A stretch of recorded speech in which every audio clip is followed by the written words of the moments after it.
Boa noite. Onde é que tu andava, Gilmar? Fazia tempo que eu não escutava você.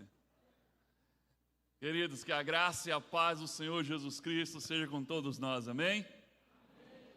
Em nome de Jesus, em nome da Igreja Batista Vida Nova, nós damos as boas-vindas a todos vocês, mas em especial, nós damos as boas-vindas aos nossos convidados, você que está vindo a primeira vez, principalmente você que está vindo a primeira vez aqui na nossa igreja, seja muito bem-vindo em nome de Jesus. Estamos muito felizes por você estar aqui conosco nessa noite.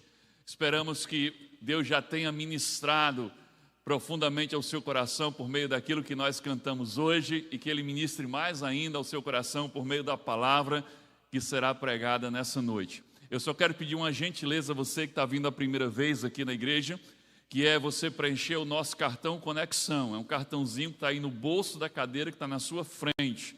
Você preenche ele rapidinho, tem pouca coisa para você escrever aí, e quando terminar o culto, você sai com esse cartão preenchido, e ali fora tem uma mesa, ao lado de uma placa, que tem assim, é a sua primeira vez aqui, e lá você vai encontrar alguns irmãos lá de verde, bem sorridentes, para receber esse teu cartão preenchido, e te presentear com a lembrancinha por você ter vindo a primeira vez aqui na nossa igreja. Independente se você é evangélico ou não é evangélico, se é a sua primeira vez, faça isso por gentileza.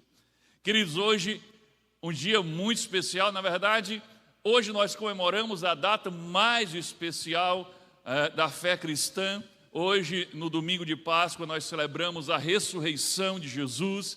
E essa semana toda é uma semana muito especial, desde quinta-feira, que nós estamos celebrando os acontecimentos que nos garantiam a salvação, o perdão dos nossos pecados, a vida eterna. Quinta-feira os nossos PGMs estiveram reunidos todos, quinta-feira à noite, celebrando a Páscoa, contando a história da Páscoa, da instituição da ceia. Foi um momento muito precioso, muitos testemunhos, realmente um momento muito especial. Ontem à noite nós estivemos reunidos aqui, a igreja estava lotada, nós tivemos a celebração da ceia do Senhor, ministramos sobre este tema, sobre a Páscoa, sobre a ceia, sobre a morte, sobre a ressurreição de Jesus.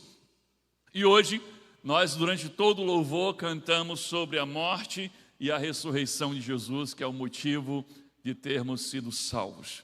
Queridos, mas hoje, como eu tinha prometido, nós vamos retornar à nossa série de mensagens. Nós estamos estudando o livro de Atos dos Apóstolos e nós vamos continuar a nossa série de mensagens que tem como título Atos, a ação do Espírito através da igreja. E hoje nós já vamos para a mensagem de número 23. E o tema de hoje, o título de hoje é Responsabilidade, Limite e Propósito no Reino. Um título um tanto enigmático, mas vai ficar muito claro para você do que se trata quando nós começarmos a estudar este capítulo 18. Então, nós não vamos conseguir estudar todo o capítulo 18, eu recomendo, eu peço, eu insisto que você faça a leitura de todo esse capítulo em casa durante a semana, estude o capítulo todo, porque nós só temos aqui tempo para estudar uma parte deste capítulo.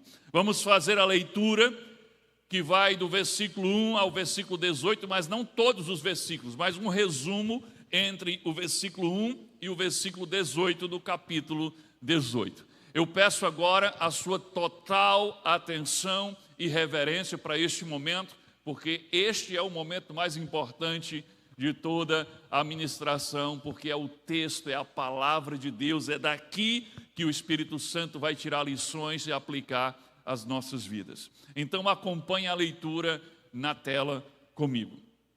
Atos 18, a partir do versículo 1, diz assim: Depois disso, Paulo saiu de Atenas e foi para Corinto.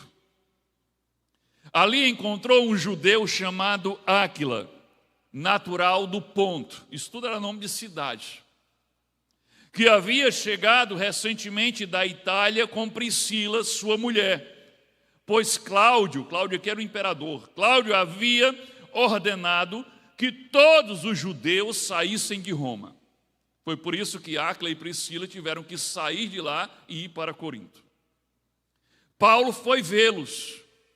E uma vez que tinham a mesma profissão, Áquila e Paulo tinham a mesma profissão, ficou morando e trabalhando com eles, pois eram fabricantes de tendas. Próxima tela. Todos os sábados, ele quem? Paulo. Ele debatia na sinagoga e convencia judeus e gregos.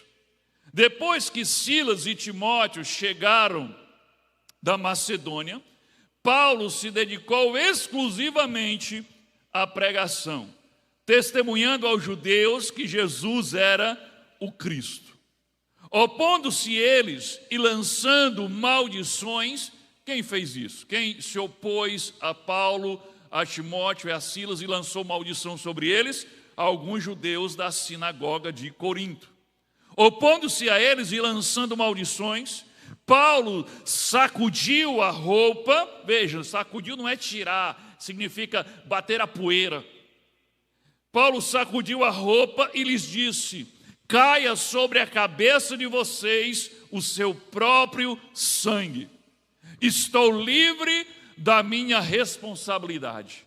De agora em diante irei para os gentios. Os gentios eram os que não eram judeus. O texto continua na próxima tela. Então Paulo saiu da sinagoga e foi para a casa de Tício Justo, que era temente a Deus e que morava ao lado da sinagoga. Crispo, chefe da sinagoga, olha que incrível. Vários homens da sinagoga se opuseram a Paulo e amaldiçoaram ele, mas Crispo, que era o chefe da sinagoga, creu no Senhor, ele e toda a sua casa. E dos coríntios que o ouviam, muitos criam e eram batizados. Certa noite, o Senhor falou a Paulo em visão: não tenha medo, continue falando e não fique calado, pois estou com você e ninguém vai lhe fazer mal ou feri-lo, porque tenho muita gente nesta cidade. Versículo 11, próxima tela. Assim Paulo ficou ali durante 1 ano e meio, ensinando-lhe a palavra de Deus. Paulo permaneceu em Corinto por algum tempo. Depois despediu-se dos irmãos e navegou para a Síria, acompanhado de Priscila e Áquila. Queridos, vamos orar ao Senhor. Paizinho querido, Deus amado, em nome de Jesus, te agradecemos, Deus, por esta noite preciosa. Te agradecemos pelo privilégio de estarmos reunidos nesse lugar. E pedimos que o Teu Espírito Santo fale conosco por meio desta porção lida da Tua palavra. E que possamos enxergar, com a ajuda do Teu Espírito Santo, os tesouros escondidos aqui para a edificação da nossa vida e para a transformação da nossa maneira de viver. Fala conosco, Deus, nessa noite. Nós queremos ouvir a Tua voz. Essa é nossa oração no nome precioso de Jesus Cristo. Amém.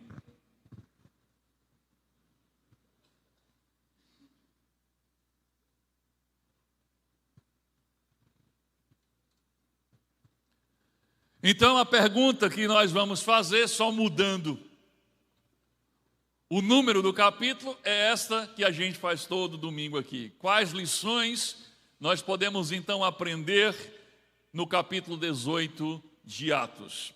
Claro que a gente poderia aprender muito mais do que 4 lições, mas é o que o tempo nos permite em um culto.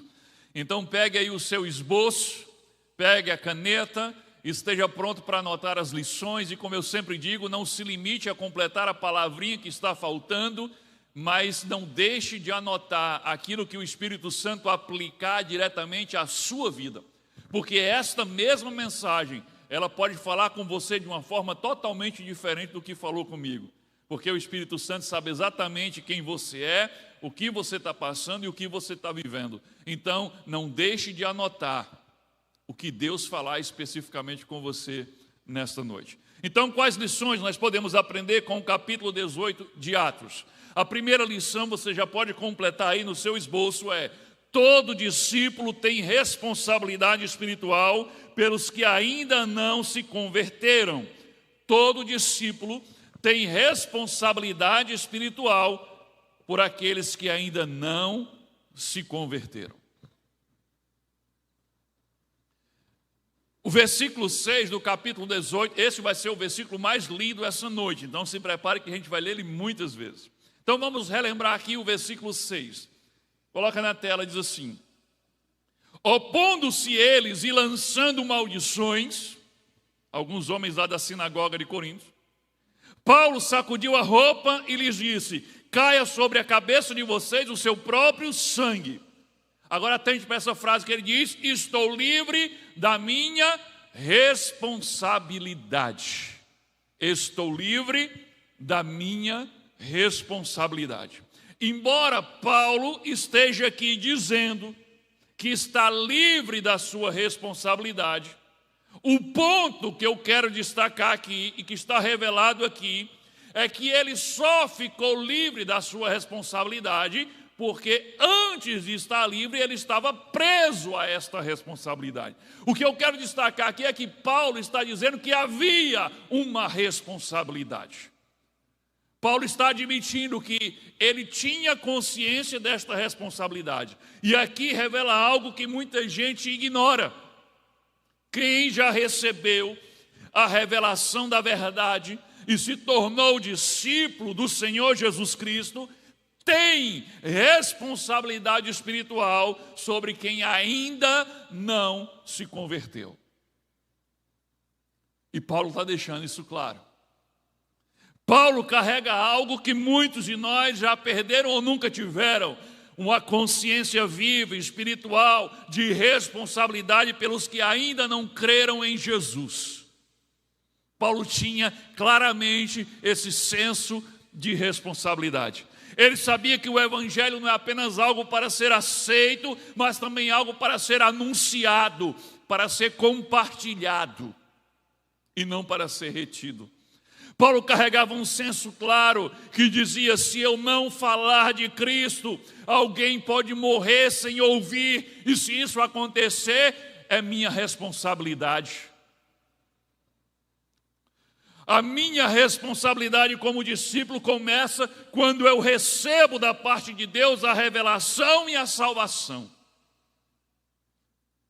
Revelação e salvação geram automaticamente responsabilidade espiritual. Se Deus te mostrou a verdade, se você entendeu o caminho da salvação, se você foi alcançado pela graça redentora de Cristo, agora existe uma expectativa real de Deus a seu respeito quanto o que fazer com tudo isso. Você não pode receber tanto da parte de Deus e não compartilhar nada. Conhecimento espiritual e salvação não é só privilégio, embora seja o maior de todos os privilégios, mas também é encargo e é responsabilidade. Agora existe uma expectativa divina sobre a sua vida, agora que você recebeu tudo isso da parte de Deus. Lucas capítulo 12, versículo 48, a parte B diz assim, Jesus diz assim: a quem muito é dado, muito será exigido. E a quem muito foi confiado, muito mais será pedido. E isso é algo muito forte. Isso muda completamente a forma como enxergamos a salvação. Não só como um privilégio de ter recebido muito, mas como uma responsabilidade de quem vai ser exigido também por isso. Porque não existe nada mais valioso, mais caro, mais precioso do que a salvação que você recebeu. Então, se você recebeu a salvação, você não recebeu pouco. Você recebeu muito, mais do que muito, você recebeu tudo. E Jesus está dizendo: a quem muito é dado, muito será cobrado. E você não poderia ter recebido algo mais valioso do que a salvação. Você foi perdoado, Você que vivia afastado de Deus foi reconciliado com Ele por meio de Cristo. Você foi transformado em uma nova criatura. Você foi alcançado pela graça e você teve o seu nome escrito no livro da vida eterna. Então não faz sentido você viver como se não tivesse nenhuma responsabilidade a respeito disso, do que fazer com tudo isso que você recebeu. Você recebeu muito. Você foi salvo, você recebeu muito. E muito lhe é exigido também. Há uma responsabilidade, não é só privilégio. E aqui está o problema de muitos hoje. Eles querem receber tudo da parte de Deus, mas sem assumir nenhuma responsabilidade com aquilo que receberam. Querem receber, mas não querem compartilhar. E não é assim que funciona o Evangelho, não é assim que funciona o reino de Deus. Deus deixa isso muito claro, mas muito claro mesmo, desde o Antigo Testamento, dessa responsabilidade daqueles que são servos de Deus, em relação àqueles que ainda não são, ou aqueles outros que estão pecando. Olha o que Deus diz aqui através do seu profeta, o profeta Ezequiel, no capítulo 3, versículo 18 e 19, quando nós lermos esse texto, você vai ver que Paulo, na verdade, estava usando as palavras desse texto. Paulo tinha o conhecimento disso aqui, e por isso ele disse aquela frase. Olha o que diz Ezequiel 3, versículo 18 e 19.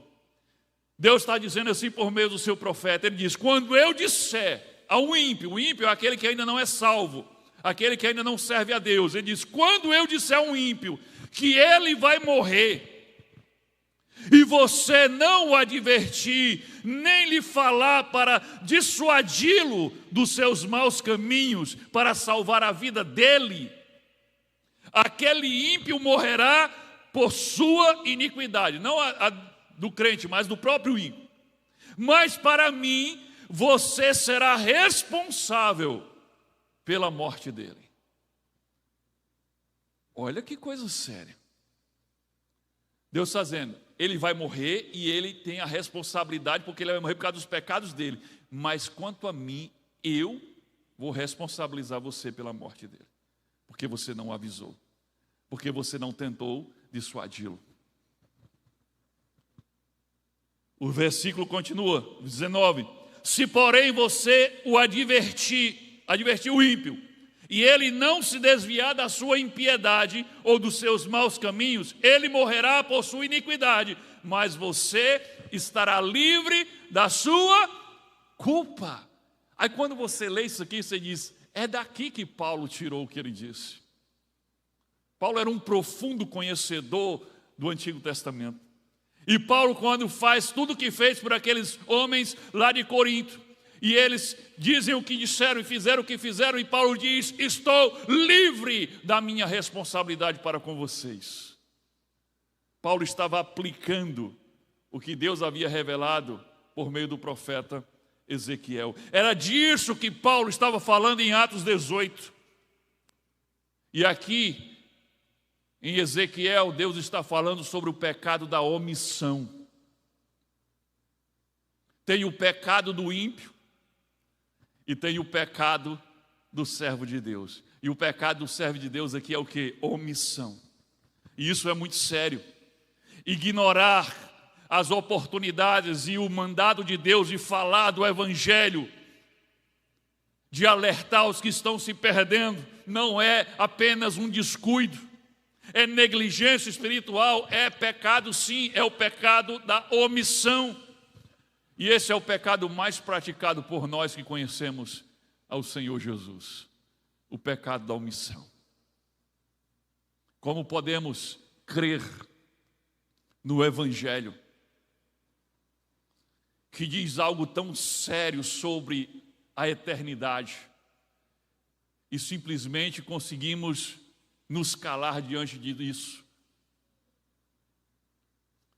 e nos omitir? Esse assunto é tão importante e tão sério que Deus volta a tratar com o profeta Ezequiel, por meio do profeta Ezequiel, mais uma vez no seu livro, agora no capítulo 33, e se você ler o capítulo 3 de Ezequiel e depois você lê o capítulo 33, dá a impressão que você diz, não, eu já li isso antes. E quando você vai ver, Deus está falando do mesmo assunto, voltando ao mesmo assunto. Olha o capítulo 33 agora de Ezequiel, versículos 6 e 7. Agora ele vai usar a figura do sentinela, que é um vigia que fica em cima de uma torre, acima da muralha da cidade. Ele diz assim, mas se a sentinela vir chegar a espada quer dizer o inimigo armado, vir chegar a espada e não tocar a trombeta para divertir o povo, e a espada vier e tirar a vida de um deles, aquele homem morrerá por causa de sua iniquidade, mas considerarei a sentinela responsável pela morte daquele homem. Filho do homem, eu fiz uma sentinela para a nação de Israel, por isso ouça a minha palavra e advirta-os em meu nome. Olha a figura que Deus está usando para os seus servos. Eu estabeleço vocês como sentinelas. Então, o que é que vocês têm que fazer? Ouçam a minha palavra e advirta-os para que não morram. A figura do sentinela. O sentinela, ele não ia para a batalha diretamente. O sentinela não empunhava uma espada, ele não matava o inimigo, mas a função do sentinela era ficar no alto daquela torre, acima da muralha, com uma visão privilegiada, onde ele via o que as pessoas na cidade não conseguiam ver. E por ter essa visão privilegiada acima de todos, vendo o que as pessoas dentro das muralhas não podiam ver, é que ele era o responsável por anunciar, tocar trombeta, de que o perigo estava se aproximando para que todos pudessem evitar a morte. E é exatamente essa figura que Deus coloca para dizer quem nós somos. Queridos, nós que já conhecemos a verdade, que recebemos a revelação espiritual, nós temos uma visão privilegiada. Nós conseguimos enxergar as coisas espirituais que a maioria das pessoas estão ignorando. A maioria das pessoas à nossa volta estão vivendo a vida deles como se essa terra fosse tudo que existe, como se aqui fosse tudo o que Deus tem para eles. E Deus já nos revelou de forma espiritual que essa terra é apenas uma gota no oceano da eternidade. E que depois da morte física tem uma eternidade que pode ser morte eterna ou vida eterna. E Ele nos deu essa visão e nós vimos aquilo que eles não veem. E Deus está dizendo, alerte-os. Porque se você se calar, se você se omitir, eles morrerão por causa do pecado deles. Mas você será responsabilizado diante de mim por não ter avisado.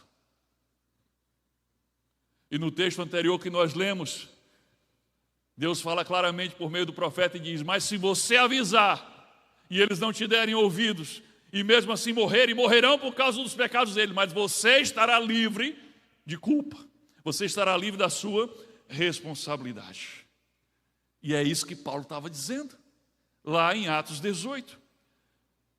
Você não é responsável pelo pecado e iniquidade das pessoas, mas você é responsável pelo aviso do perigo da morte eterna que os pecados deles estão gerando. Querido, todos os dias, milhares e milhares e milhares de pessoas morrem sem conhecer a Cristo, morrem sem conhecer o único caminho que pode levar ao Pai.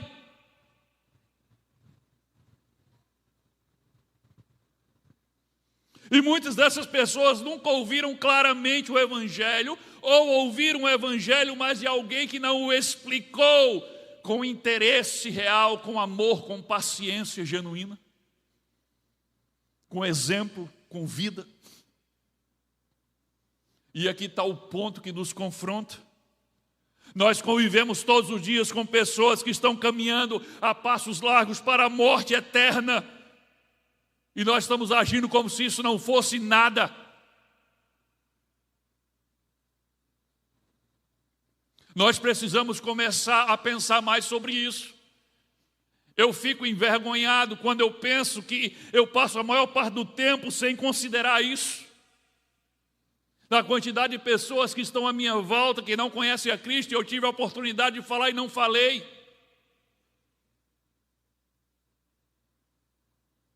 Quem são as pessoas que Deus colocou à minha volta? Quem são as pessoas que Deus colocou à tua volta? Quem são as pessoas que você vê todos os dias, seja no trabalho, na faculdade, em casa, na academia, sei lá, os lugares que você frequenta, você vê elas todos os dias, elas não conhecem Jesus, você sabe que elas não conhecem Jesus, mas você nunca iniciou uma conversa para falar de Jesus para elas. Você é o sentinela que está vendo o inimigo armado chegando para matar, e você diz, não, não vou falar nada não, que ele vai me achar um chato, né? Eu falando desses assuntos aqui, de arma, de inimigo, não, deixa ele tranquilo. Faz sentido isso? Não faz. Eu lembro do que o pastor Sebastião falou aqui domingo passado, quando ele deu aquele exemplo do capelão que foi pregar o evangelho. Não é isso, pastor? O capelão foi pregar o evangelho, e o homem, quando escutou a história do evangelho, perguntou ao capelão, você crê no que você está pregando? Ele disse, porque se eu acreditasse nisso, eu me arrastaria por toda a Inglaterra, eles estavam na Inglaterra, eu me arrastaria por toda a Inglaterra para anunciar para cada pessoa essa mensagem, mesmo que tivesse cacos de vidro pelo chão. Ora, se o evangelho é verdade, e que se alguém morresse em Cristo, vai para a morte eterna, e eu sei disso, como eu posso me calar diante de pessoas à minha volta que estão morrendo sem Cristo? Isso é um choque para mim. Por isso que eu falei domingo passado, aquilo foi uma pancada em mim. Porque por mais que eu pregue o evangelho, eu poderia fazer muito mais. Como eu poderia fazer mais? E não faço. Quem são as pessoas que estão à tua volta e não conhecem a Cristo? O evangelho não foi feito para parar em mim. Ele foi feito para transbordar através de mim e alcançar outras pessoas. Então a primeira lição é essa. Nós que conhecemos a Cristo, nós que somos discípulos do Senhor Jesus, nós que já fomos alcançados pela graça redentora, temos sim responsabilidade por aqueles que estão se perdendo sem conhecer a Jesus. Segunda lição, ligada diretamente a esta. Pega aí o seu esboço. A segunda lição é a seguinte: responsabilidade espiritual pelos que ainda não creram existe, mas tem limites. Calma também, nem tudo é assim como talvez você esteja pensando.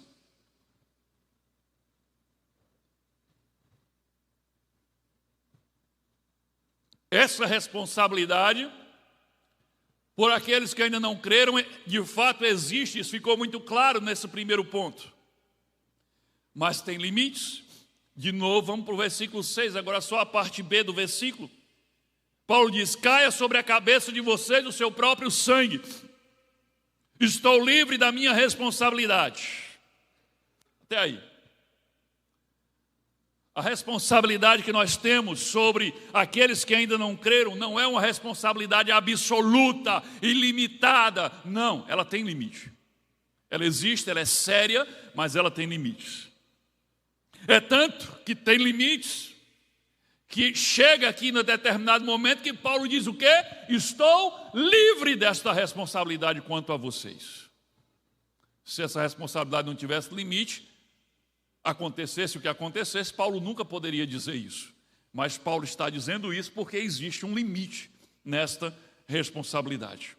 A responsabilidade quanto alguns homens aqueles da sinagoga da cidade de Corinto, Paulo diz: quanto a vocês, a minha responsabilidade acabou. Agora a pergunta inevitável é: quando é que a nossa responsabilidade por alguém que ainda não creu termina? Quando é que estaremos livres da nossa responsabilidade quanto a alguém que está se perdendo sem a salvação? E alguém poderia apressadamente responder: a minha responsabilidade termina quando eu pregar o evangelho e a pessoa não aceitar a Jesus. Então aí estou livre da minha responsabilidade. E a resposta é errada. A resposta está errada. Não é simples assim. Não é isso que aconteceu aqui com o apóstolo Paulo. Ah, não foi isso mesmo que aconteceu. Vamos ver? Versículo 4 e 5 do capítulo 18, coloca na tela. Todos os sábados, olha como era que Paulo estava fazendo lá em Corinto. Todos os sábados ele debatia na sinagoga, todos os sábados. E convencia judeus e gregos. Depois que Silas e Timóteo chegaram da Macedônia, Paulo se dedicou exclusivamente à pregação, testemunhando aos judeus que Jesus era o Cristo. Vejam, Paulo não pregou uma ou duas vezes para aquele povo e depois que eles não aceitaram, ele disse: então se virem, estou livre. Não, o texto mostra outra realidade aqui em relação a Paulo.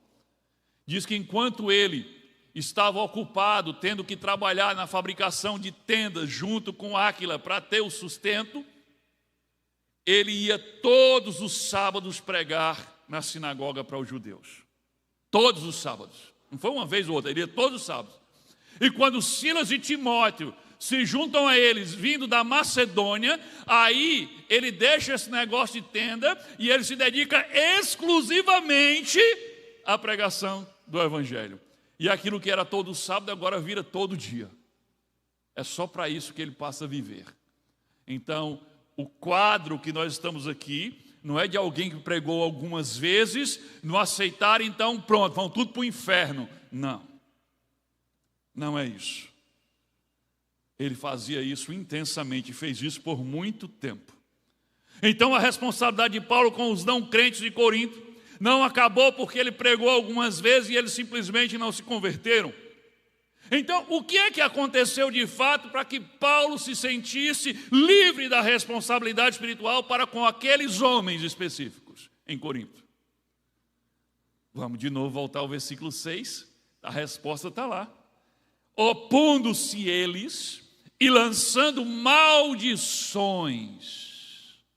Aqueles homens a quem Paulo estava pregando lá todo sábado, depois todo dia, chegou um ponto em que eles se opuseram e começaram a lançar maldições quando Paulo vinha pregar para eles o evangelho.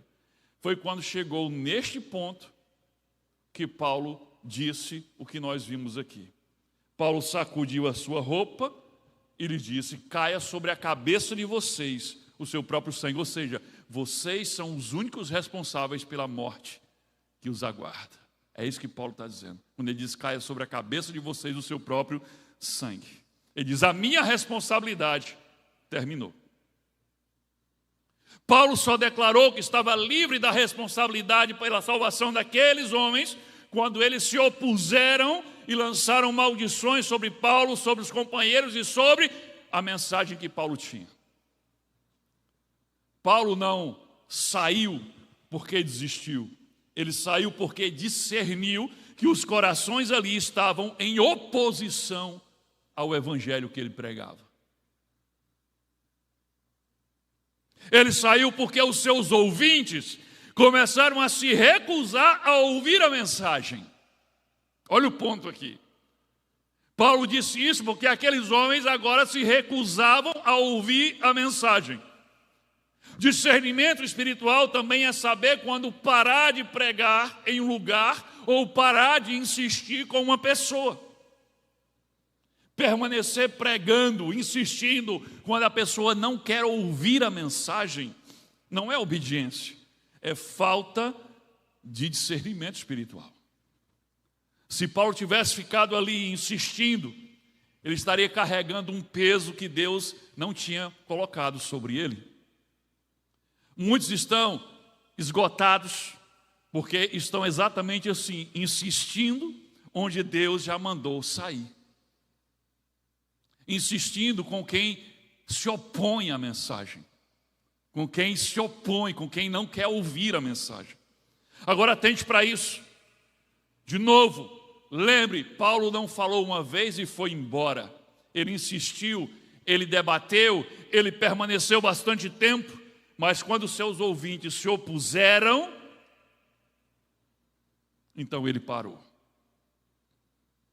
Existe um tempo de plantar, de semear, mas também existe um tempo de parar de insistir com determinado solo que está completamente fechado. Como aquele solo à beira do caminho que Jesus contou na parábola do semeador, que a semente bate nele, mas ela não penetra. E o que acontece? Os passarinhos que ele diz que representam o diabo vêm e comem a semente, não tem como penetrar, o coração está endurecido. E quando você semeia a primeira vez, você não tem como saber, mas na segunda, na terceira vez, claramente você pode saber que aqueles que estão se opondo, se recusando a ouvir, trata-se de um solo completamente fechado, onde a semente não penetra. E jogar semente num solo assim é desperdício. A verdade é que você não pode salvar, na verdade você não pode salvar ninguém, mas quando eu falo salvar, você não pode ser instrumento de salvação para quem não quer ser salvo. Mas cuidado, muito cuidado, porque se você entende errado, você pode sair errando mais ainda. A sua responsabilidade não termina simplesmente quando as pessoas não aceitam. Ela termina quando as pessoas se recusam a continuar ouvindo. Veja, você começou a pregar para alguém e essa pessoa não aceitou. Ela não fez um compromisso com Cristo, mas ela continua ouvindo você. Não está na hora de você bater a poeira da roupa, a sandália, o pó das sandálias e ir embora, não. Está errado. Ela continua ouvindo você. Continue falando. Aquele solo está aberto. Talvez não esteja tão fértil quanto deveria. Você não sabe. Continue semeando. Jesus também ensinou sobre isso. Mateus capítulo 13, versículo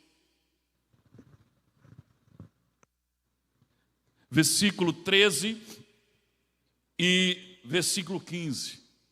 Diz assim: por esta razão eu lhes falo por parábolas. Aqui os discípulos estão interrogando Jesus, por que é que ele falava por parábolas, se assim era difícil de entender.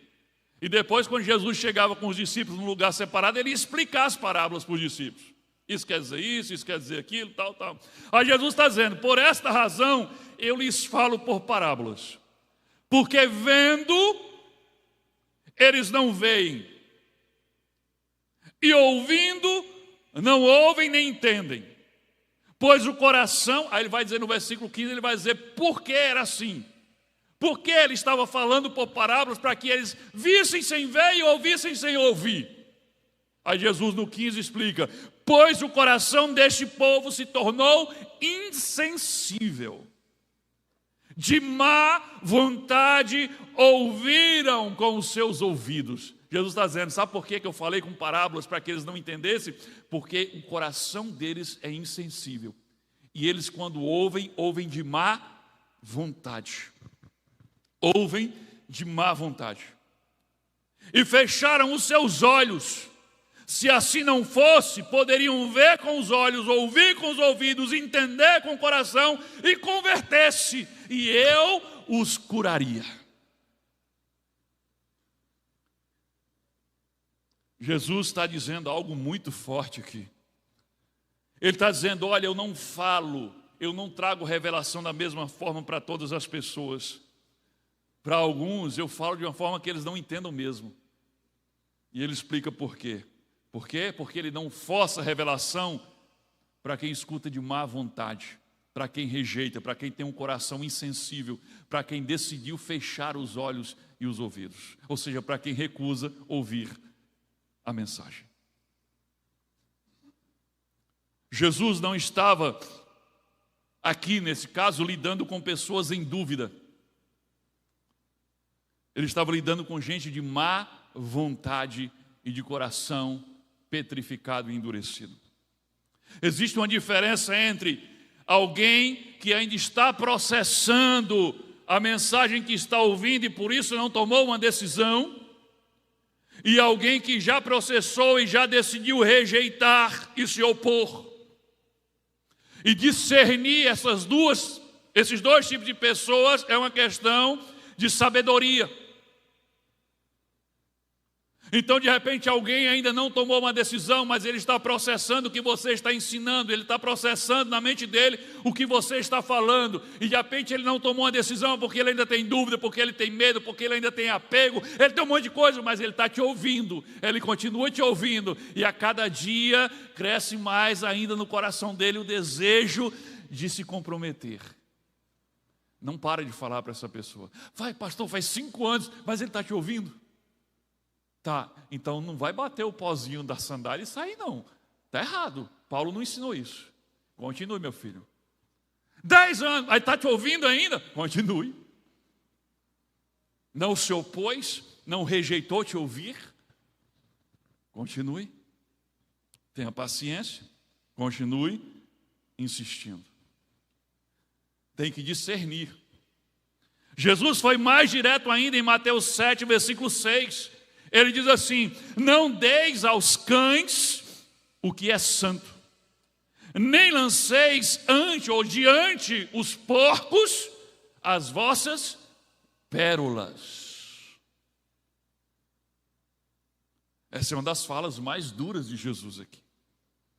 Mas ela precisa ser bem compreendida para você não sair chamando de cachorro e de porco quem não é. Na verdade, você não deveria chamar ninguém, é só para você entender. Cães aqui e porcos não são pessoas em dúvida, não são pessoas confusas, não são pessoas que já ouviram 50 vezes e ainda não tomaram uma decisão. Não, esses não são os porcos e os cães de que Jesus está falando. Porcos e cães aqui são as pessoas que se colocam em oposição à verdade, que rejeitam, que se opõem, que desprezam, que atacam aquilo que é santo. E o que é que nós temos que é santo e que é pérolas? A única coisa que eu tenho que é santo e que é pérolas que eu posso oferecer a alguém é a palavra de Deus, o Evangelho de Jesus.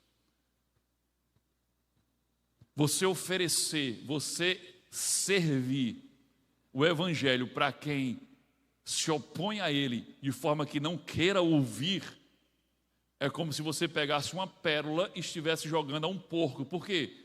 Um porco não discerne se uma pérola ou se é um pedaço de manga ou se é um pedaço de qualquer outra fruta ou se é uma lavagem, um resto de comida. Eles não sabem o valor daquilo. É disso que Jesus está falando. Não pega o que é precioso e lançar para alguém que despreza o que é precioso. Então, claramente, Jesus está dizendo: quem se opõe, quem rejeita, você não deve insistir.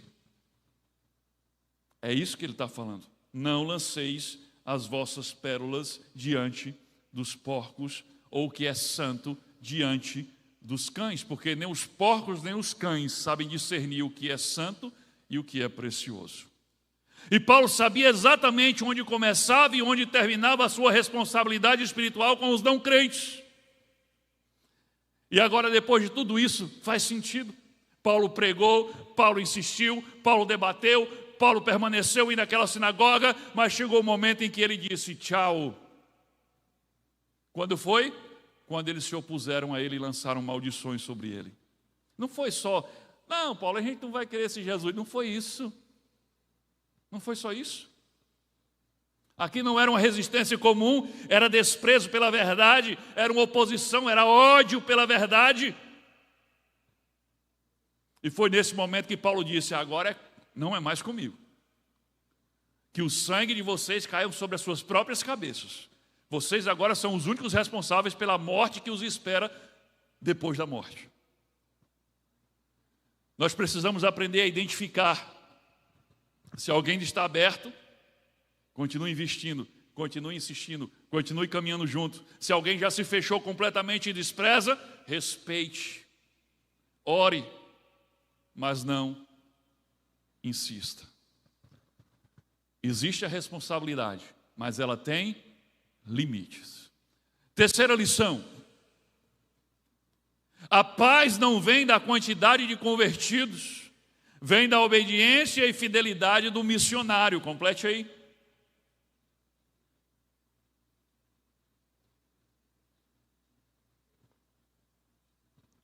A paz não vem pelo fato das pessoas se converterem. A paz do missionário vem pela sua obediência e fidelidade ao cumprir a missão que recebeu. Depois de entendermos sobre responsabilidade, depois de entendermos sobre o limite dessa responsabilidade, agora vem a parte mais libertadora do texto. A paz que o missionário sente não vem do resultado de conversões, mas sim da obediência e da fidelidade dele ao cumprir a missão que recebeu. E a missão que Deus me deu não foi converter as pessoas, foi ser testemunha dele. Minha responsabilidade termina onde começa a decisão do outro. Isso é o eixo aqui do texto. Existe um problema silencioso. Muitos hoje vivem carregando fardos e peso e culpa pela decisão que os outros tomaram. Vivem se culpando, se frustrando, se desgastando, se sentindo fracassados, porque os outros a quem você pregou decidiram não receber Cristo. Porque você quer convencer, você quer converter, você quer transformar as pessoas, mas esse nunca foi a missão que Deus nos deu. Jesus falou: quando eu for, enviarei o Espírito Santo, e quando ele vier, convencerá, ele, o Espírito Santo, convencerá o homem da justiça, do juízo e do pecado. Nenhum ser humano tem a capacidade de convencer um outro ser humano orgulhoso, prepotente e arrogante, porque é isso que nós somos, de que você é um miserável pecador, e se não se arrepender, você vai para o inferno. Você precisa de um salvador, porque você é incapaz de salvar a si mesmo. Nenhum ser humano é capaz de convencer um outro ser humano dessa verdade. Só o Espírito Santo pode fazer isso. Então não é a sua responsabilidade converter as pessoas. Mas tem muita gente se sentindo fracassado como discípulo de Jesus porque não consegue converter. Mas não funciona assim a pregação do Evangelho. Não é assim que funciona. E eu encontro a liberdade e a paz como missionário quando eu cumpro a minha responsabilidade com fidelidade. Não é de qualquer jeito. Eu cheguei lá e eu disse: se você não se converter, vai para o inferno. Pronto, estou livre. Não, pode voltar lá. Que conversa é essa? É assim que tu cumpriu a tua responsabilidade? Não. É cumprir a responsabilidade com fidelidade, da forma certa, da forma correta. Não é assim que se prega o Evangelho, pegando a Bíblia para dar a bancada nos outros e sair correndo. Não. Não. Jesus olhava para os perdidos e Jesus tinha compaixão deles, porque os via como ovelhas sem pastor. Jesus, quando compartilhava verdades duras, ele falava essas verdades duras, mas cheio de compaixão e de amor. A intenção dele não era ferir as pessoas com a verdade, era libertar com a verdade. Conhecereis a verdade e a verdade vos libertará. E Paulo diz: estou livre. Gente, essa frase é muito importante. Essa frase não é apenas uma declaração vazia de Paulo, é o estado espiritual que Paulo se encontrava, é uma ausência completa de peso e de culpa. Quando ele diz: eu estou livre da minha responsabilidade quanto a vocês, Paulo está dizendo: não tenho peso, não tenho culpa, estou em paz. Paulo saiu da sinagoga de Corinto completamente em paz. Não saiu feliz, porque aqueles homens recusaram Cristo, mas ele não saiu se sentindo culpado, nem fracassado, nem sentindo peso sobre si, porque ele tinha cumprido a missão. Paulo certamente ficou triste, sim, mas ele não ficou frustrado, nem se sentindo fracassado. Não, por quê? Porque ele sabia que tinha feito exatamente o que Jesus mandou ele fazer, e ele fez do jeito que Jesus fazia quando esteve aqui. Aí tá. É quando isso acontecer que você pode dizer como Paulo: estou livre, não há peso sobre mim, porque eu cumpri a missão que Jesus mandou e fiz como ele faria se estivesse aqui no meu lugar.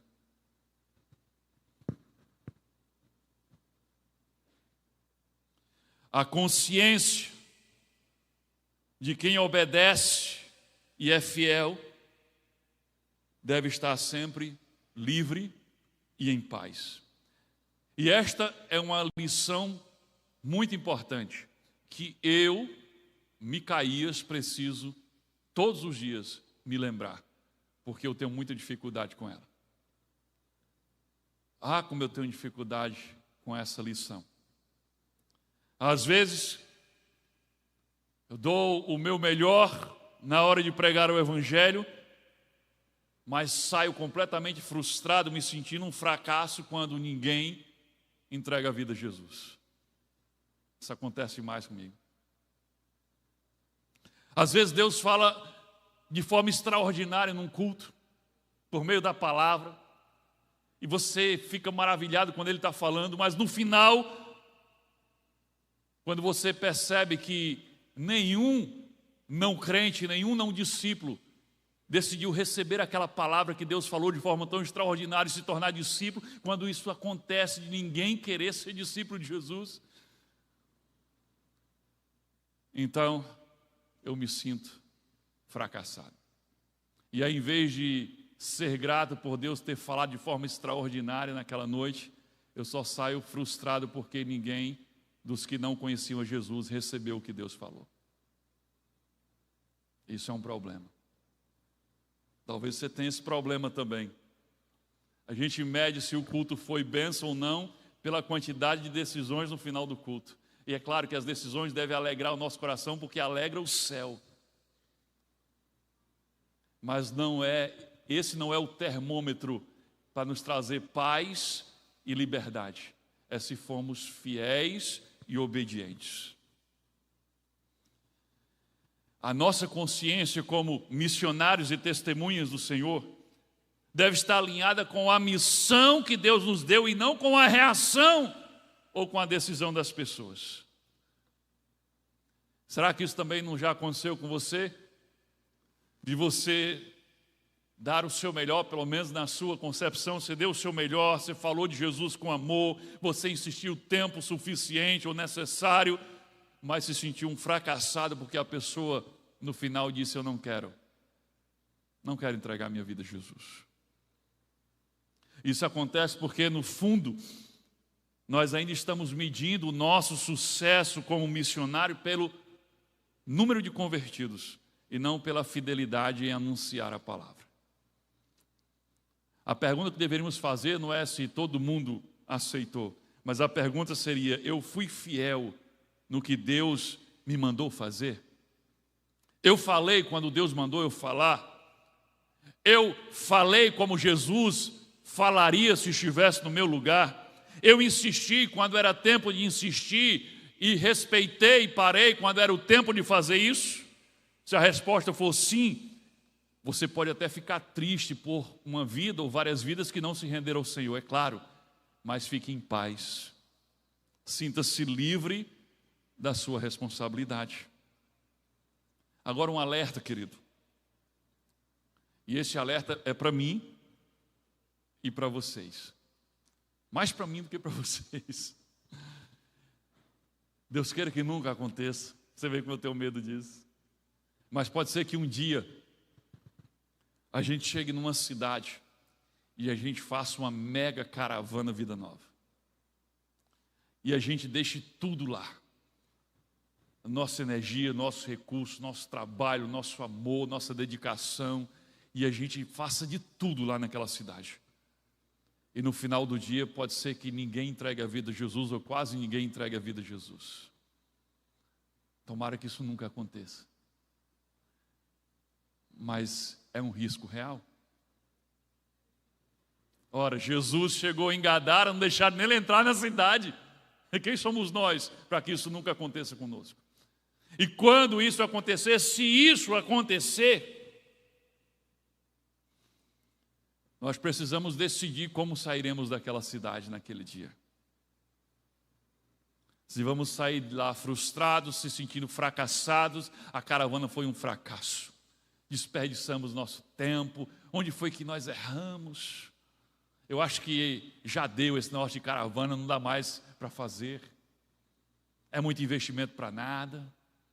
Ou nós vamos sair lá em paz, como Paulo saiu naquele dia daquela sinagoga em Corinto. Essa é uma lição que nós precisamos aprender. Espero que não precisemos usá-la, mas se um dia precisarmos, temos que lembrar disso. Depois de dizer, agora tem algo mais precioso aqui ainda, depois de Paulo dizer, estou livre da minha responsabilidade, que caia sobre a cabeça de vocês o seu próprio sangue, ou seu sangue caia sobre a sua própria cabeça. O que foi que Paulo disse mais em seguida? Ele disse, agora então eu vou tomar água de coco e deitar numa rede e pronto. Não, olha o que ele diz, olha de novo, versículo 6, a parte B, olha o que Paulo diz. Estou livre da minha responsabilidade, de agora em diante irei para os gentios. Os gentios são os não-judeus. Paulo está dizendo, estou livre da minha responsabilidade com vocês, agora, de agora em diante, vou pregar para outros. Aqui está o ponto. Paulo não se sentiu livre da responsabilidade de anunciar a salvação para as pessoas. Ele só estava livre em relação àquelas pessoas específicas que se opuseram à pregação do Evangelho na sinagoga de Corinto. Nós temos que entender que quando uma cidade se fechar para o Evangelho, nós temos que sair de lá, desmontar a tenda, desmontar o palco, desmontar tudo, botar no caminhão e irmos para a próxima cidade. Quando nós pregarmos e falarmos de Jesus para alguém e essa pessoa se fechar para Jesus, nós temos que sair dali e investir em outra pessoa. É isso que Paulo está nos ensinando aqui. Quando uma pessoa se fechar, a sua missão não terminou, terminou com ela, mas existem muitos outros. E o princípio estratégico do reino é, o reino avança na direção de quem está disposto a ouvir, porque cada minuto que você pode estar insistindo com alguém que está completamente fechado e se opondo, são minutos preciosos que você está perdendo, que poderia estar investindo em pessoas que estão abertas para ouvir o Evangelho. Quem obedece a Deus não carrega culpa pelo que não depende de si. A paz não vem quando tudo dá certo. Lembre-se, a paz vem quando você faz o que é certo do jeito certo. Quarta lição e última que vamos aprender hoje com Atos 18. Mesmo quando a vida muda o nosso endereço, Deus continua querendo usar a nossa casa como base do reino.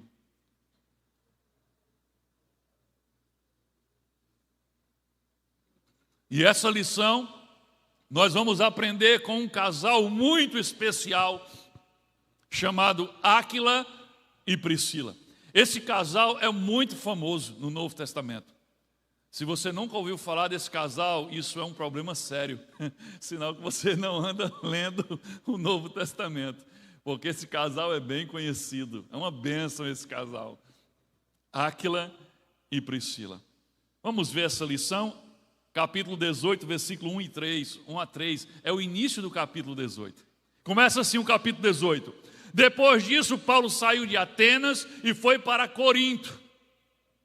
Ali encontrou um judeu chamado Áquila, natural do Ponto, que havia chegado recentemente da Itália com Priscila, sua mulher, pois Cláudio havia ordenado que todos os judeus saíssem de Roma. Eles foram expulsos de Roma porque eram judeus. Paulo foi vê-los. O pessoal chegou aí, forasteiro, expulso de Roma, coitado. Paulo foi lá vê-los. E uma vez que tinham a mesma profissão, Paulo e Áquila ficou morando e trabalhando com eles, pois eram fabricantes de tendas. A história de Áquila e Priscila nos ensina que às vezes Deus usa uma perda para nos mostrar um propósito. Morar em Corinto não foi uma escolha voluntária de Áquila e Priscila. Eles estavam morando em Roma. Eles não disseram assim, vamos embora de Roma, não. O texto diz que eles foram expulsos de Roma pelo imperador. Cláudio os expulsou de lá porque ele disse, eu não quero nenhum judeu morando no meu país. E expulsou todos os judeus. Áquila e Priscila foram obrigados a sair de lá. Não foi um planejamento estratégico, foi uma crise que fugiu do controle deles. Foi uma grande perda, eles perderam a casa, perderam a estabilidade, perderam a vida que conheciam em Roma, mas em Corinto, eles acolheram Paulo na sua nova casa. e se tornaram cooperadores da missão e copatrocinadores, porque Áquila foi trabalhar junto com Paulo fabricando tendas para levantar o sustento. Olha que coisa maravilhosa. Nem toda mudança vem como uma direção clara de Deus. Algumas mudanças acontecem na marra, não é verdade? Algumas mudanças acontecem com a ruptura. Acontece às vezes por causa de uma tragédia, de uma coisa que deu muito errado, que fugiu do teu controle. Eles foram forçados a sair de Roma, largar tudo. Foram arrancados de sua casa. E nós aprendemos aqui que Deus também age através das rupturas. Nem tudo que tirou você do lugar onde você estava é maldição. Pode ter sido Deus redirecionando, reposicionando você. Aquilo que te tirou do lugar pode estar exatamente te colocando no rumo certo. Isso é precioso. Eles foram arrancados de uma cidade, mas eles carregavam dentro de si, não era nas paredes da casa em Roma que tinha isso, era no coração deles. Eles carregavam dentro de si, pela presença do Espírito, o dom espiritual da hospitalidade e do serviço. Eles não eram hospitaleiros por causa do modelo da casa que eles tinham em Roma. Eles eram hospitaleiros por causa do Espírito Santo neles. Eles não dependiam da casa em Roma para servir a Deus e aos seus irmãos, porque dentro deles existia uma disposição formada de receber, de acolher e de servir. Paulo vai visitá-los, eles tinham acabado de chegar de Roma, eles chegaram expulsos. Paulo vai lá visitar. Eu fico imaginando o nosso contexto, chegando lá, e ainda estava a casa aí cheia de caixas, nem tudo tinha sido desembalado ainda, eles nem estavam totalmente instalados. E aí Paulo chega para visitar, e o que é que eles fazem? Não, Paulo, volta outro dia, enquanto a gente organiza a casa. Paulo chega e já é acolhido, já vai morar com ele, já vai trabalhar com ele, e eles já vão ajudar Paulo na missão. Eles eram acolhedores, eles eram servos, independente do endereço onde eles estivessem. Gente madura transforma qualquer endereço em altar, abrigo e ponto de expansão do reino de Deus. Talvez Deus esteja te chamando para um ministério, mas esse ministério não é no púlpito, não é no palco, não é na frente. Talvez seja um ministério tão importante quanto seja o ministério de abrir a tua casa. Abrir a tua casa. Você já tinha parado para pensar nisso? Você sabia que um dos grandes entraves que faz com que o reino não avance, que os PGMs não multipliquem, que alcance mais pessoas, é a indisposição de muitos de abrir a sua casa para receber um PGM como anfitrião? Porque as pessoas não atentaram que a casa delas, Deus pode estar querendo usar como instrumento para abençoar pessoas. A sua casa. Você só via ela como o seu próprio abrigo. Áquila e Priscila não. Isso aqui é fantástico. Querido, se você ler as cartas de Paulo, você vai encontrar algumas declarações a respeito deste casal que são simplesmente incríveis. Eu separei duas aqui para vocês verem. Olha só, quando Paulo escreveu a carta dele aos irmãos que estavam em Roma, e aqui Áquila e Priscila já tinham retornado para Roma. Agora, olha o que Paulo diz aqui na carta dele aos Romanos, no capítulo 16, versículo 3 e 5. Ele diz assim, saudai, na carta ele diz, saudai Priscila e Áquila, ou seja, eu estou mandando saudações para Priscila e Áquila, meus cooperadores em Cristo Jesus. Aí no versículo 5 ele diz assim, saudai igualmente a igreja que se reúne na casa deles. Eles voltaram para Roma e disseram assim, depois que expulsaram a gente daqui, pronto, nunca mais eu vou fazer nada. Não, eles receberam a igreja na casa deles. Eles eram anfitriões da igreja local. 1 Coríntios 16, 19, Paulo escrevendo uma carta à igreja de Corinto. Ele diz assim, as igrejas da Ásia vos saúdam. Paulo está falando em nome de todas as igrejas da Ásia, está dizendo, vos saúdam no Senhor, muito vos saúdam. Quem? Áquila e Priscila, com a igreja que está na casa deles. Que incrível. Sabe o que eu acho incrível? Paulo está escrevendo uma carta, o apóstolo Paulo está escrevendo uma carta à igreja de Roma. Paulo depois está escrevendo uma carta à igreja de Corinto. E aí ele vai mandar uma saudação especial em nome de todas as igrejas da Ásia. E ele diz, é uma saudação especial. Ele repete aqui na de Corinto, ele diz assim, muito vos saúdam. Então essa saudação deve ser para quem? Deve ser para um grande apóstolo, para um grande líder, para um pregador eloquente. Não, era para um casal de anfitriões que acolhiam as pessoas e a igreja na sua casa. E você achando que abrir a casa não é nada. Você achando que está abrindo a casa e Deus não está vendo. Você achando que abrir a casa é uma coisa insignificante. Paulo mandava uma saudação especial de todas as igrejas da Ásia para aquele casal especial. Cooperadores. Paulo diz, esses são meus cooperadores. São cooperadores do reino de Deus. Áquila e Priscila não receberam apenas Paulo em sua casa. Receberam Paulo porque Paulo era importante. Por isso que mesmo com as caixas ainda lá, tudo embalado, as coisas, eles receberam Paulo? Não, meu querido. Eles recebiam os irmãos simples da igreja em sua casa. Eles não receberam só Paulo, eles eram anfitriões da igreja local. Em qualquer cidade onde eles iam, a igreja se reunia na casa deles. Isso é extraordinário. A igreja se reunia na casa deles. Esse casal é tremendo. Depois eles vão discipular um outro homem chamado Apolo. E diz que Apolo era o bichão mesmo no conhecimento teológico, era um judeu lá das altas patentes, mas não conhecia muita coisa sobre Jesus. Tinha se convertido. E ele foi lá para a casa de Áquila e Priscila, e os dois, esse casal, discipularam Apolo. E Apolo ficou um evangelista de primeira. Esse casal era muito especial. Longe do púlpito, longe dos holofotes, lá na casa deles, recebendo, acolhendo, servindo e amando as pessoas. Querido, aplicando isso para a nossa realidade, ser anfitrião de um PGM, de um pequeno grupo, não é algo pequeno. É transformar a sua casa num ponto de salvação, lugar de discipulado, ambiente de cura, base de expansão do reino. Muita gente pensa assim, quando eu tiver uma casa bem maior, então eu vou abrir para ser anfitrião de um PGM.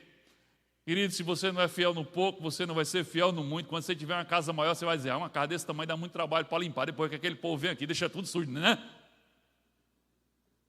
Não, você não vai abrir.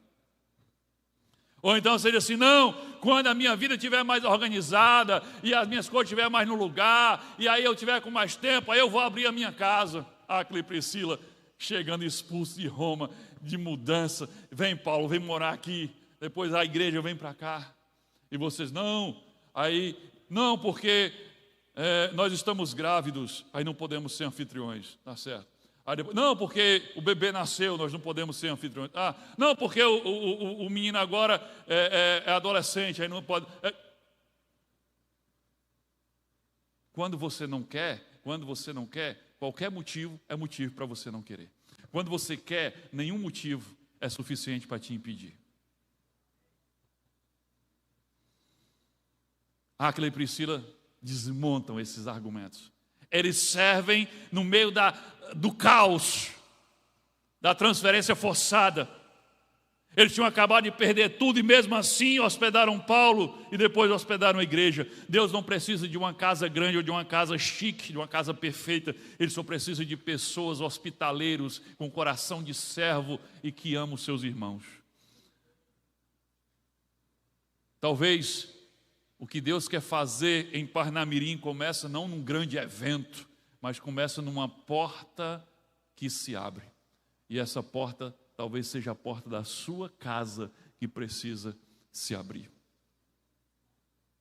Áquila e Priscila perderam a casa em Roma, mas transformaram a casa em Corinto, uma base missionária para Paulo e a sede da igreja. Eles poderiam ter chegado em Corinto magoado, ressentido, reclamando do governo, afinal de contas foi o imperador que os expulsou, reclamando da vida, reclamando de Deus. tentando voltar para Roma. Vamos procurar alguém que conheça alguém, que seja amigo de alguém, que seja conhecido, que tenha acesso ao Cláudio, para que ele possa reverter essa decisão e a gente possa voltar para a nossa casinha em Roma. Não. Eles construíram algo novo em Corinto. Eles chegaram em Corinto da forma que chegaram e lá construíram algo novo. Quem vive preso ao que perdeu não constrói o novo que Deus colocou na sua frente. Tem gente que já chegou no novo, mas ainda vive preso ao antigo. E o seu passado virou uma prisão emocional. A ida para Corinto parecia uma tragédia, mas foi a casa nova de Áquila e Priscila em Corinto que Paulo encontrou abrigo, trabalho, sustento e companheiros de ministério. Você não pode transformar um novo lugar enquanto você ainda estiver emocionalmente preso ao antigo lugar. Querido, isso é muito comum na nossa cidade, em Parnamirim. Parnamirim é a cidade dos forasteiros.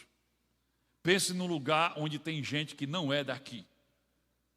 Tem muita gente que não é daqui. Toda hora você encontra pessoas que não são daqui. É tanto que quando chegam os feriados prolongados, a igreja às vezes fica vazia, porque o povo vai visitar os parentes no interior, em outra cidade, em outros estados, porque o povo não é daqui.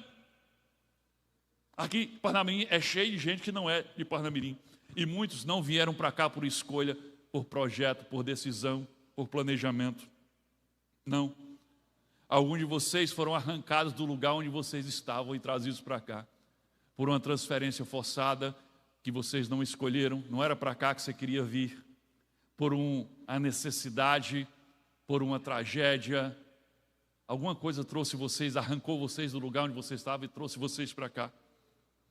E desde que você chegou aqui, você simplesmente parou de viver, parou de servir, parou de obedecer, parou de sonhar. E tudo que você faz é pensar em Roma e como voltar para Roma. E tentar falar com um e com o outro para ver se dá um jeito de voltar para o lugarzinho que a gente estava, para aquela casa que a gente tinha, naquela cidade que a gente morava. E a sua vida está totalmente estagnada porque você continua preso emocionalmente no seu passado. Você não superou a ruptura. Será que isso é o teu caso? Eu sei o que é isso porque eu passei por isso. Eu não sou de Parnamirim e não escolhi vir morar em Parnamirim. Eu nem sabia que Parnamirim existia. Eu nunca tinha ouvido falar nesse nome Parnamirim. Mas um dia meu pai disse: vamos embora para Parnamirim. Vamos vender tudo e vamos para Parnamirim. Ele não conhecia Parnamirim. Se eu contar essa história, é um carroceiro, até o burro chora. Mas ele disse: vamos embora. E eu só tinha 15 anos. E quando a gente não conseguiu mais convencê-lo, e a gente nunca conseguia, a gente teve que vir. E quando a gente chegou aqui foi um tempo muito terrível, muito difícil. A gente quase passou fome quando chegou aqui. E tudo que eu queria fazer era voltar. Eu queria voltar, e eu orava, eu chorava, e a gente queria muito voltar. Mas hoje eu louvo a Deus pela impulsividade do meu pai, e eu vejo que não foi o meu pai que me trouxe para Parnamirim. Ele foi só um instrumento. Chegando aqui, Deus me chamou para o ministério, Deus me preparou para a missão, Deus me deu uma esposa maravilhosa, 2 filhos abençoados, e Deus me tornou um homem totalmente realizado como servo de Deus e como pai e como esposo, porque Deus tem me usado de uma forma especial para Ele. E tudo isso aconteceu aqui em Corinto, não lá em Roma. Mas enquanto eu estava preso ao passado, eu não permiti deixar Deus agir. Talvez seja o seu caso. Você está emocionalmente preso a algo do passado, e por isso você deixou de se abrir para o novo de Deus na sua vida. Se você entregar a Deus o lugar onde você chegou, Ele pode fazer com você o que fez com Áquila e Priscila, transformar em propósito aquilo que começou como perda. Amém? Que Deus nos abençoe em nome de Jesus Cristo.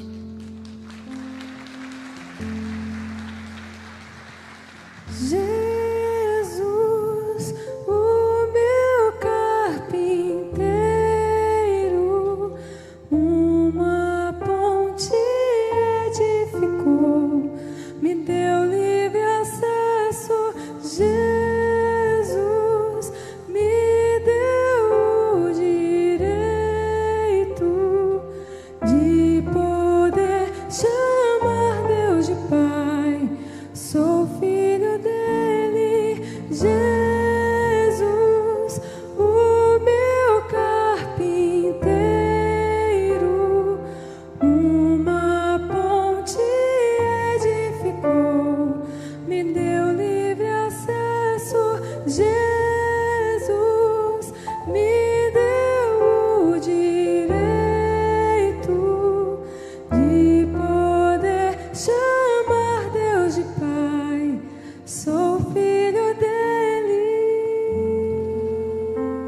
quero falar com você que não é discípulo de Jesus. E você pode estar pensando: poxa, mas a mensagem de hoje nem foi para mim, foi só para os crentes.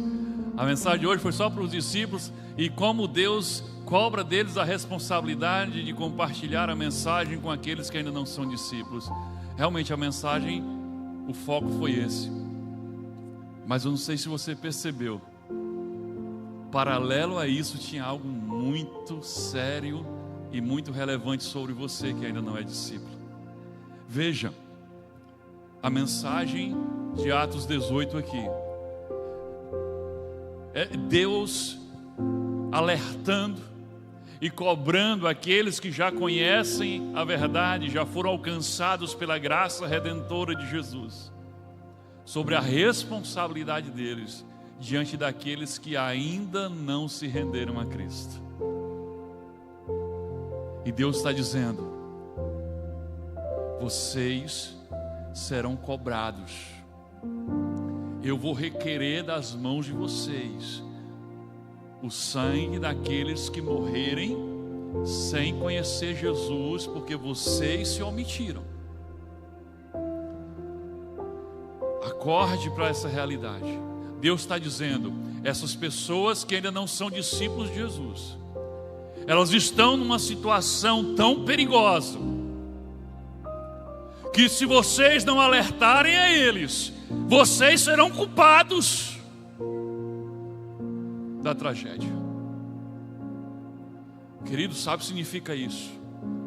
O maior perigo que um ser humano pode correr na vida não é ser assaltado, não é tomarem o teu carro, não é ter uma queda na bolsa de valores e você perder seus investimentos. Sabe qual é o maior perigo? É você sair daqui, sair da tua casa e você entrar no teu carro e começar a dirigir. É você atravessar a rua, é você caminhar, é você sair sem ter garantido a vida eterna. Por favor, desliga esse telefone. Querido, lá em Hebreus diz assim: e para o homem está ordenado morrer somente uma vez, e depois segue o juízo. Sabe o que significa isso? Que depois da morte não há nada que possa ser feito para mudar o teu destino eterno. Morrer somente uma vez, depois segue o juízo, o julgamento. Não tem mais recurso. Não tem mais o que fazer. O que você precisa fazer pela salvação, você tem que ser feito antes de morrer. Então, o maior perigo de todos é você andar por aí, arriscando morrer sem Jesus. Porque não há salvação fora de Jesus. Ele diz: eu sou o caminho, a verdade e a vida, e ninguém, absolutamente ninguém pode vir ao Pai a não ser por mim. E Deus está dizendo: isso é um perigo tão grande. Ele está dizendo: se você não avisar a eles do perigo que estão correndo, eu vou requerer de você a morte deles também. E quando Paulo diz assim, que o sangue de vocês caia sobre sua própria cabeça, Paulo está dizendo: agora que eu já alertei vocês, vocês são os únicos responsáveis pela sua morte, a morte que está por vir, a morte espiritual. Lá em João 3, 16, 17, 18, diz assim: porque Deus amou o mundo de tal maneira que enviou o seu Filho Jesus, seu Filho primogênito, para que todo aquele que nele crê não pereça, mas tenha vida eterna. Versículo 17 diz: porque ele não foi enviado para condenar o mundo, mas para salvá-lo. E quem crer nele está salvo, será salvo, mas quem não crê já está condenado, porquanto não crê no unigênito Filho de Deus. Deus está dizendo: todos os seres humanos já estão em estado de condenação porque não tem Jesus. E Jesus veio para te dar a opção de salvação. E se você não crer nele, não receber como seu Senhor, você vai continuar no estado de condenação. E depois da morte física, virá a morte eterna. Esse é o maior perigo que você está correndo, querido. E nós estamos aqui para te alertar. A mensagem de hoje também era sobre isso. Você não percebeu? então diante de você está a sua eternidade. Você pode reclamar de Deus porque Ele não deixou você escolher a cor da sua pele, não deixou você escolher a cor do seu cabelo, Ele não deixou você escolher a cidade onde você ia nascer, nem quem eram seus pais, nem o tamanho do seu nariz, nem o tamanho da sua orelha, nem a cor dos seus olhos. Realmente Ele não te deu essa opção. Mas todas as reclamações cessam quando Ele dá a você a oportunidade de escolher onde você quer passar a eternidade. Onde você quer passar a sua eternidade? Na presença do Pai, no lugar onde não há choro, não há dor, não há morte, não há tristeza, não há fome, no lugar onde receberemos um corpo transformado e glorificado, infinitamente superior a este corpo, no lugar onde teremos um propósito, teremos a presença do próprio Deus, um lugar que, sabe, será tão maravilhoso que não tem como descrevê-lo. Nada daquela história de nuvens brancas, gente, todo mundo de branco e só cantando 24 horas por dia. Não, isso não é o céu, isso não é a eternidade. A eternidade vai ser cheia de propósito, de vida, de alegria, de realização. Ou você pode ir para um lugar de tormento, um lugar tão ruim que a Bíblia descreve como lago de fogo, do fogo que nunca se apaga, do verme que nunca para de consumir. Eu não sei se é verme de verdade, se é fogo realmente literal, mas o que a Bíblia está dizendo, olha, vai ser sofrimento do qual você não tem ideia. E agora, querido, a bola está contigo. Se você quiser entregar a sua vida a Jesus agora, se tornar discípulo de Jesus agora e recebê-lo como teu Senhor, não apenas para escapar do inferno, mas para segui-lo, para caminhar com Ele, para obedecê-lo, para imitá-lo, para honrá-lo pelo resto da tua vida. Então, feche os teus olhos agora e ore comigo. Essa oração é para você se humilhar diante de Deus, reconhecer que é pecador, confessar os teus pecados e aceitar o preço que Ele pagou na cruz para pagar a dívida do teu pecado e te reconciliar com Deus. Então ore assim, se você quiser entregar a sua vida a Jesus agora, se quiser ser discípulo dele, diga assim: Senhor Deus, em nome de Jesus Cristo, eu reconheço que eu sou pecador. Eu reconheço que não posso pagar pela dívida do meu pecado. Eu admito que eu preciso de um Salvador, porque eu não posso salvar a mim mesmo. Então perdoa os meus pecados e lava-me e purifica-me com o sangue precioso do teu Filho Jesus. Agora, querido, confessa os teus pecados, porque eu não posso fazer isso por você. É você e Deus agora. Rasga o teu coração. E olha, se não vier nenhum pecado na tua mente agora, isso é um problema. Porque se o Espírito Santo estiver te conduzindo, Ele está convencendo você do pecado. E tudo aquilo que você fez que não agrada a Deus, e você vai confessar agora. Você não vai se explicar, você vai só confessar e pedir perdão. Se você mentiu, você vai dizer: Deus, me perdoa porque eu menti naquele dia. Me perdoa porque eu traí. Me perdoa, Deus, porque eu falseei. Me perdoa. E você vai dar nome aos bois. Você não vai se explicar, você não vai se justificar, porque quem vai te justificar e te purificar é o Senhor Jesus. Apenas rasga o teu coração e concorda com Deus que o que você fez foi errado, que a forma como você tem vivido realmente não está certa. Confessa isso e pede perdão, e Ele vai te lavando, Ele vai te purificando. Vai fazendo isso agora. Vai rasgando o teu coração, vai confessando. Deixa Ele te limpar, deixa Ele te lavar, deixa Ele te purificar. Lá em 1 João 9 diz: se confessarmos os nossos pecados, Ele é fiel e justo para nos perdoar e nos purificar de toda injustiça. Então confessa.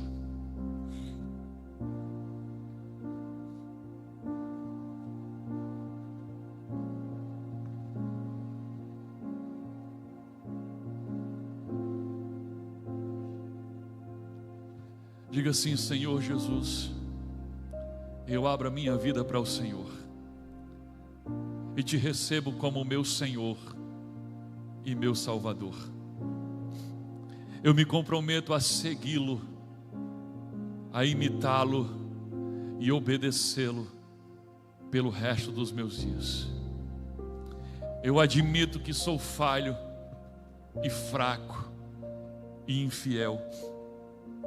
Por isso eu peço que me segures pela mão.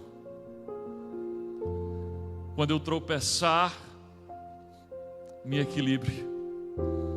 Quando eu cair, me levante e me conduza até a presença do Pai na eternidade. Tudo que existe em mim que não te agrada, eu abro mão agora e peço que o Senhor leve embora de mim e me transforma de dentro para fora em alguém mais parecido contigo todos os dias. Derrama sobre mim o teu Espírito Santo e me enche da tua presença. É no teu nome, Jesus, que eu oro, agradeço e me entrego. Amém. E louvado seja o nome do Senhor.